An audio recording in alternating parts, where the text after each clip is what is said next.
अस्सलामु अलैकुम वरहमतुल्लाहि वबरकातुहू। रब्बि इश्रह ली सदरी वयस्सिर ली अमरी वहलुल उक़दतम मिन लिसानी यफ़क़हू क़ौली।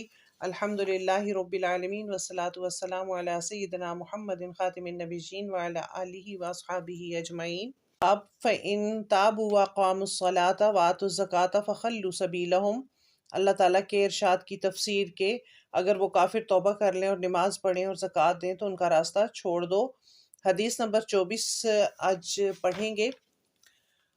हज़रत अब्दुल्ला बिन उमर रज़ियल्लाहु ताला अन्हु से रिवायत है कि नबी करीम सल्लल्लाहु अलैहि वसल्लम ने फरमाया कि मुझे अल्लाह की तरफ से ये हुक्म दिया गया है कि लोगों से जंग करूं उस वक्त तक कि वो इस बात का इकरार कर लें कि अल्लाह के सिवा कोई माबूद नहीं, और ये कि मोहम्मद अल्लाह के रसूल हैं, और नमाज अदा करने लगें और ज़कात दें। जिस वक्त वो ये करने लगें तो मुझसे अपने जान माल को महफूज कर लेंगे सिवाय इस्लाम के हक़ के, और बाकी रहा उनके दिल का हाल तो उनका हिसाब अल्लाह के ज़िम्मे है।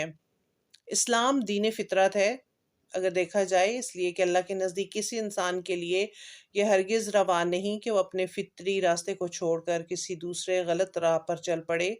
दावत और तबलीग से इत्माम में हुज्जत करने के बाद अब सिर्फ दो ही रास्ते रह जाते हैं, या तो हम इस्लाम की चौखट पर दिल से झुक जाएं, या अपने सर झुके दिल की तब्दीली किसी जबर से नहीं होनी चाहिए, क्योंकि अल्लाह ताला फरमाते हैं ला इकराह फिद्दीन।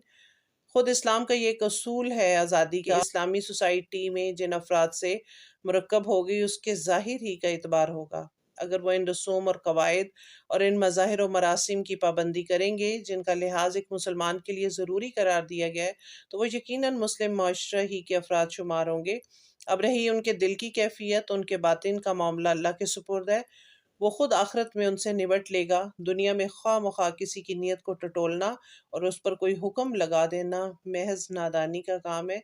तो अल्लाह ताला जो है वो हमें अपनी इताअत के लिए पसंद फरमा ले और हमारे दिलों को भी सीधा कर दे, हमारे दिलों को अपनी इताअत की तरफ फेर दे। सुब्हानकल्लाहु व बिहम्दिका नशहदु अल्ला इलाहा इल्ला अंता नस्तगफिरुका व नतूबु इलैक। अस्सलामु अलैकुम व रहमतुल्लाहि व बरकातुहू।